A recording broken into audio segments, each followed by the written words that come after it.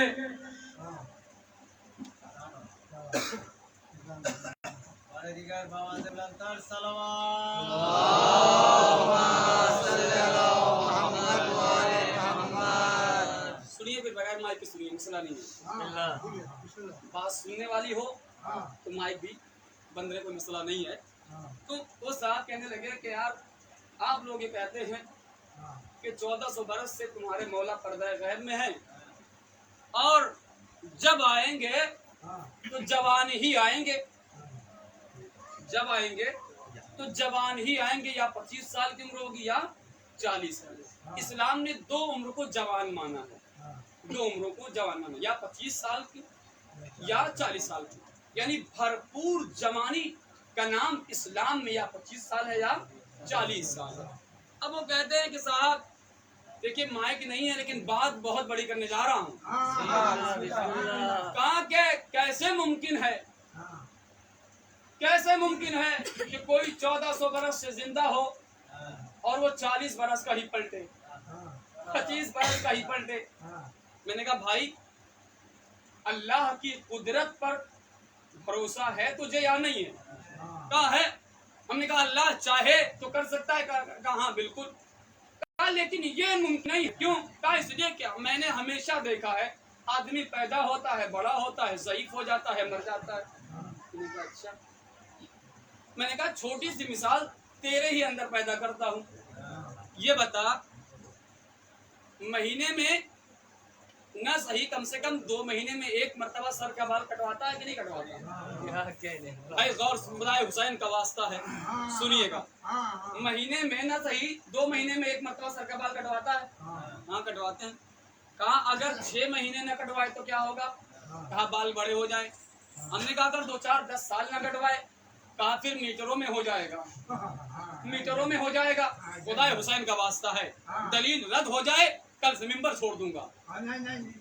کہا میٹروں میں ہو جائے گا۔ میں نے کہا اگر 20 سال نہ ہو تو؟ کہا پھر اس کا تو جھومر باندھ دیا جائے گا۔ کہا اچھا۔ ہم نے کہا یہ بتا یہ بڑھنا بال کا اور گھٹنا، یہ بال کا بڑھنا اور گھٹنا کس کے سبب سے ہے؟ کہنے لگا اللہ کے سبب سے ہے۔ میں نے کہا جو اللہ اس بال کو بڑھا سکتا ہے کیا وہ اللہ اور بالوں کو نہیں بڑھا سکتا؟ کیا بڑھا سکتا ہے؟ تو کہا میں نے کہا یہ بتا کیا وہ اللہ کسی بال کو روک سکتا ہے اپنی جگہ پر یا نہیں؟ کہا روک سکتا ہے۔ میں نے کہا یہ بتا کبھی تو نے اپنی بھووں کو بڑھایا ہے؟ اپنی اگر بھاؤں کو تو نہ کٹائے تو کیا وہ اتنی لمبی ہو جائے گی؟ کہا نہیں۔ میں نے کہا 90 سال انسان زندہ رہتا ہے، 100 سال انسان زندہ رہتا ہے، کیا اس کا یہ بال جو ہے یہ بڑھ کر اتنا لمبا ہو جاتا ہے؟ کیا سن رہے ہیں آپ؟ خدا کی قسم کیا اتنا لمبا ہو جاتا ہے؟ کہا نہیں۔ میں نے کہا سن جس خدا کے اندر اتنی طاقت ہے کہ اس ان ہاتھوں کے بالوں کو جب تک تو زندہ رہے نہ بڑھنے دے، اسی خدا کے اندر اتنی طاقت ہے کہ جب تک امام زمانہ زندہ رہیں گے اللہ جوان رکھے گا۔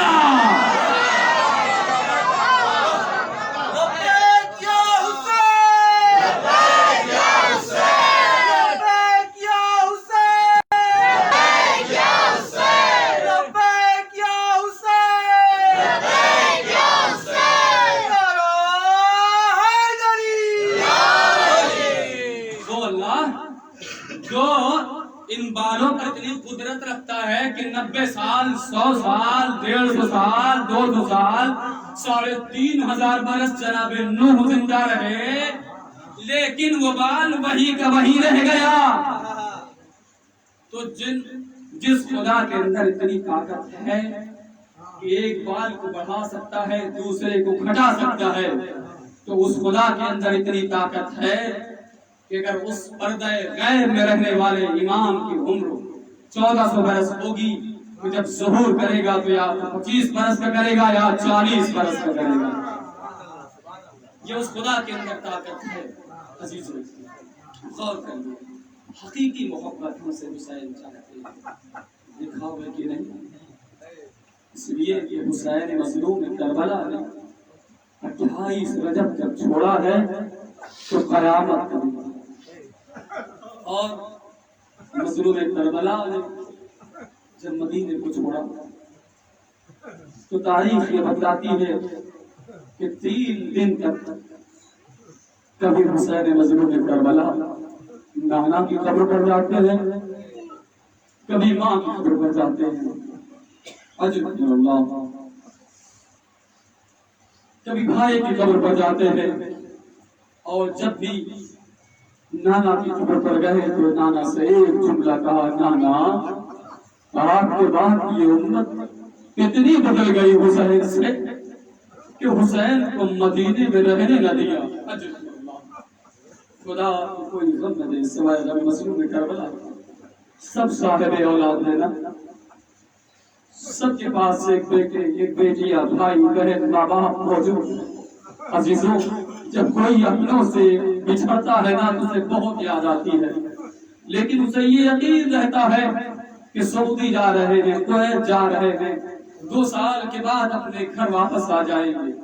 لیکن حسین مظلوم کو یہ معلوم تھا کہ اب مدینہ چھوٹ رہا ہے، اب واپس نہیں آؤں گا. عجب اللہ، اب واپس نہیں آؤں گا. تاریخ نے لکھا کہ ایک مرتبہ جب مظلوم کربلا نانا کی قبر پر گئے اور جانے کے بعد بیعت کرنا شروع کر دیا، نانا آپ کی امت بدل گئی، نانا آپ کی امت نے بڑا ظلم کیا، نانا آپ کی امت نے حسین کو اتنا ستایا کہ حسین اب مدینہ سے جا رہا ہے. اے نانا آپ کے بعد یہ کلمہ گو ہم پر اتنے ظلم و ستم کرنے لگے کہ ایسا لگتا ہی نہیں نانا کہ میں بھی آپ کا نواسا ہوں. اے نانا جس گلے کو آپ چوما کرتے تھے، جس حسین کو آپ بوسا دیا کرتے تھے، اے نانا وہی حسین آج مدینہ چھوڑ رہا ہے. عجب اللہ، خدا آپ کو کوئی غم دے سوائے اپنے مظلوم کربلا کے. یہی کہیں شہزادی بھی آئی ہوں گی، شہزادی کے لال کا پرسہ دے رہے ہیں. وہ کون سی آنکھیں ہوں گی جو حسین کا پرسہ نہ دے؟ وہ شہزادی کی آنکھ پہ آنسو نہ بہائے، وہ شہزادی کی لال پہ آنسو نہ بہائے. عدداران مظلوم کربلا، تاریخ نے یہ لکھا کہ جب مظلوم کربلا پر مرتبہ ولید نے بلایا اور بلانے کے بعد کہا حسین یزید بیعت چاہتا ہے.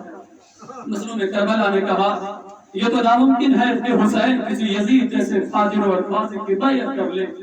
اور 18 بنی ہاشم کو لے کر حسین کربلا ایک مرتبہ یزید کے ولید کے دربار کے سامنے موجود تھے اور کہا کہ جب میری آواز بلند ہو جائے تو تم سب کے سب ایک مرتبہ اندر داخل ہو جانا. تاریخ نے لکھا کہ جیسے ہی حسین کی آواز بلند ہوئی ہے ویسے ہی سب کے سب انصار اندر داخل ہوئے اور پوچھا مولا کیا ہوا؟ ہم حاضر ہیں. میں کہوں گا اے مولا ارے آپ کے چاہنے والے ہیں، ابھی موجود ہیں، لیکن یہی کل کربلا ہوگا تو کوئی نہ ہوگا. حسین وہاں سے آئے، جیسے ہی حسین وہاں سے آئے ایک مرتبہ جیسے حسین گھر میں تشریف لائے، زینب بے قرار تھی. زینب بہت بے قرار تھی. زینب نے بھائی کے چہرے کو دیکھا اور دیکھنے کے بعد کہا بھیا کیا ہوا، کیا ارادہ ہے؟ سنے گیا ایک مرتبہ مظلوم کربلا نے ایک مرتبہ سر کو جھکایا اور جھکانے کے بعد کہا بہن زینب کل ہمیں مدینہ چھوڑنا ہوگا. جیسے ہی یہ جملہ کہا ایک مرتبہ تاریخ نے لکھا کہ رات کی عالم میں تیاریاں ہونا شروع ہوئی. اس کے بعد صبح ہو گئی، صبح نمودار ہوئی. تمام بنی ہاشم کے امام حسین نے خبر کیا کہ میں مدینہ چھوڑ رہا ہوں، میں مدینہ چھوڑ رہا ہوں. ایک مرتبہ ام سلمہ آئی اور جب دیکھا کہ حسین جا رہے ہیں کہا اے حسین اے میرے لال میں نے رسول اللہ سے سنا تھا کہ تم مدینہ چھوڑو گے جب اور کربلا جاؤ گے تو پھر کوئی پلٹ کر واپس نہیں آئے گا. یہ مظلوم کربلا نے سنا، کہا میرے لال میں نے یہ بھی سنا ہے کہ تم کربلا میں مارے جاؤ گے. جیسے یہ کہا کہ اے نانی اماں کیا آپ یہ جانتی ہیں کہ مجھے حسین کو کچھ پتا نہیں ہے؟ میں حسین سب جانتا ہوں کہ میں کون ہوں اور کہاں مارا جاؤں گا، کب تک پیاسا رہوں گا، کہاں میرا اکبر مارا جائے گا, کہاں میرا قاسم مارا جائے گا. جیسے یہ جملہ سنتا ہے ایک مرتبہ ام سلمہ نے کہا اے میرے لال میں چاہتی ہوں کہ ایک مرتبہ کربلا کا منظر دیکھ لوں, ایک مرتبہ کربلا کا منظر دیکھ لوں. عجب تاریخ نے لکھا, مظلوم کربلا نے کہا اے جانی اماں میری دو انگلیوں کے درمیان دیکھو. ارے جیسے ہی تاریخ نے لکھا کہ دو انگلیوں کے درمیان میں ام سلمہ نے دیکھا, کیا دیکھا کہ ایک مرتبہ قاسم کی لاش ہے اور پامال ہو رہی ہے. عجب اللہ, خدا کو کوئی غم نہ دے سوائے غم مظلوم کربلا کے. ایک مرتبہ مظلوم حسین نے پھر کہا اے نانی اماں آپ اب کیا دیکھنا چاہتی ہیں؟ کہا میرے لال جہان اقدار شہید ہوگا میں اس جگہ کو بھی دیکھنا چاہتی ہوں. ایک مرتبہ مظلوم کربلا نے پھر انگلیوں کو بلند کیا, جیسے ہی دیکھا ایک مرتبہ کیا دیکھا, ارے ہم شبیہ پیغمبر ہے, ارے سنان کا ایک مرتبہ سنا ہے, جوان علی اکبر کے سینے میں ٹوٹ گیا. حسین نے حسین نے اپنے ہاتھوں کو علی اکبر کے سینے میں رکھا, کھینچ لیا. اجرکم اللہ, خدا آپ کو کوئی غم نہ دے سوائے غم مظلوم کربلا کے. ایک مرتبہ پھر کہا ام سلمہ نے کہا اے حسین یہ بتاؤ کہاں عباس شہید ہوں گے. ایک مرتبہ جیسے یہ سوال کیا مظلوم کربلا نے ایک مرتبہ نہر کی طرف اشارہ کیا. اب جب نہر پر دیکھا اے عباس کے جو بازو قلم ہوئے, حسین نے کیا دیکھا کہ حسین ہیں جس کا ہاتھ کمر پر ہے اور فرما رہے ان کا ذرا زاری آخی اے عباس, ارے تمہارے مرنے سے قمر ٹوٹ گئی. خدا آپ کو کوئی غم نہ دے. جب سب کی شہادت مظلوم کربلا دکھا چکے ایک مرتبہ ام سلمہ نے کہا اے میرے لال حسین ارے تم بتاؤ کہ تم کہاں شہید ہو گے. جیسے یہ فرمایا ایک مرتبہ مظلوم حسین نے ایک جگہ کی طرف اشارہ کیا. ارے ام سلمہ نے کیا دیکھا کہ شمر کا خنجر ہے, حسین کا گلا ہے. اجرکم اللہ, خدا کو کوئی غم نہ دے سوائے غم مظلوم کربلا کے. یہ بڑا غم ہے, بڑا اذیت کا ماحول تھا. ایک مرتبہ حسین مظلوم نے جیسے ہی اپنے آپ کو دکھا